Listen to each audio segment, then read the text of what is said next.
Hello guys, आप सबका बहुत बहुत शुक्रिया इस कोर्स को लेने का। और हम शुरू करते हैं आज पहला लेक्चर आईपी एड्रेसिंग का। और शुरू करेंगे बैकग्राउंड से, थोड़ा सा हिस्टोरिकल पर्सपेक्टिव जानने की कोशिश करते हैं। हिस्टोरिकल पर्सपेक्टिव जानना बड़ा ज़रूरी होता है कि आपको पता हो कि आज जो आप चीज़ पढ़ रहे हैं वो किस तरीके से इवॉल्व हुई over the period of time. तो ये सब की शुरुआत हुई 1876 के अंदर, जब टेलीफोन को ईजाद किया गया। ये टेलीफोन ईजाद किया था सर ग्राहम बेल ने, और वो उस जमाने के एग्जिस्टिंग टेलीग्राफ नेटवर्क के साथ इंटीग्रेट करके एक्सपेरिमेंट किया गया।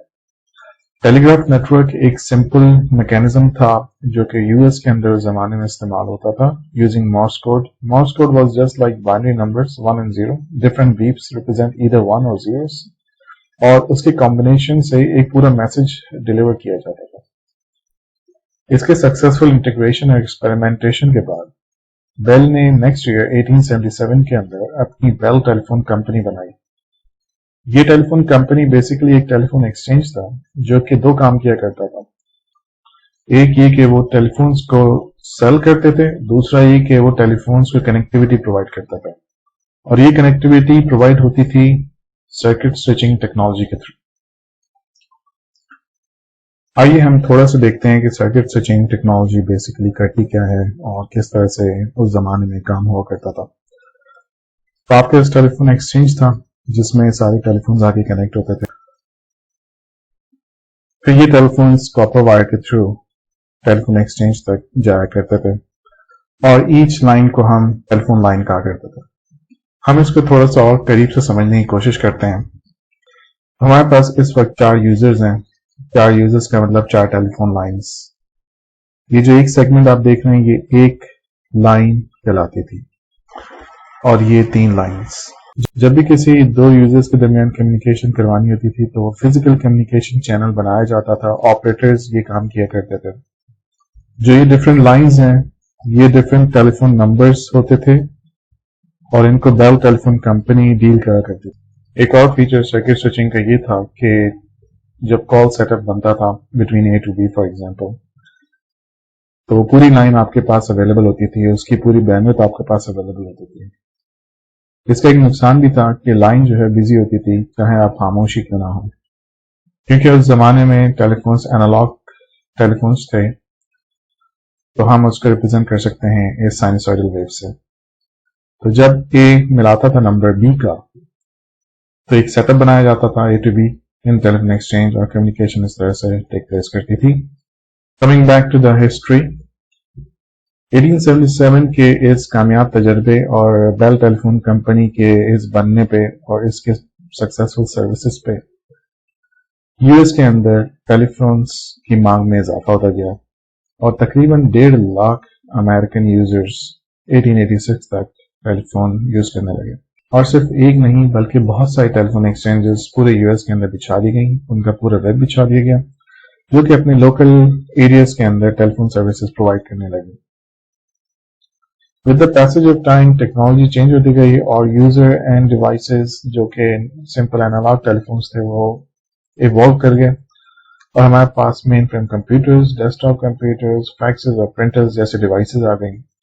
ये डिवाइसेस डिजिटल इंफॉर्मेशन को डायरेक्टली प्रोसेस कर सकती थी, और एक मसला ये आया कि इनको एग्जिस्टिंग टेलीफोन एक्सचेंज नेटवर्क के साथ इंटीग्रेशन किस तरह किया जाए, क्योंकि ये डिवाइसेस डिजिटल थी और टेलीफोन एक्सचेंजेस एनालॉग टेक्नोलॉजी पर मुश्तमिल थे, तो ये एक बड़ा चैलेंज बन गया।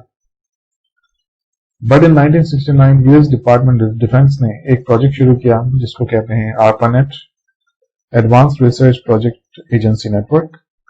इस प्रोजेक्ट का ऑब्जेक्टिव ये था कि 2 यूनिवर्सिटी कैंपसेस को आपस में कम्युनिकेट कराना था, उनके अंदर 2 कंप्यूटर्स को, और जिस तरीके से 2 डिफरेंट टेलीफोन लाइंस के 2 डिफरेंट टेलीफोन नंबर्स हुआ करते थे, इनके भी डिफरेंट यूनिक एड्रेसेस होते थे, और ये थी शुरुआत आईपी एड्रेसिंग की। इस प्रोजेक्ट के तहत जो डिवाइसेस कनेक्ट की गई through a wide area network, उस वाइड एरिया नेटवर्क की सक्सेसफुल इम्प्लीमेंटेशन पे नेशनल साइंस फाउंडेशन ने इस नेटवर्क को एक्वायर किया और इसका नाम इंटरनेट रखा।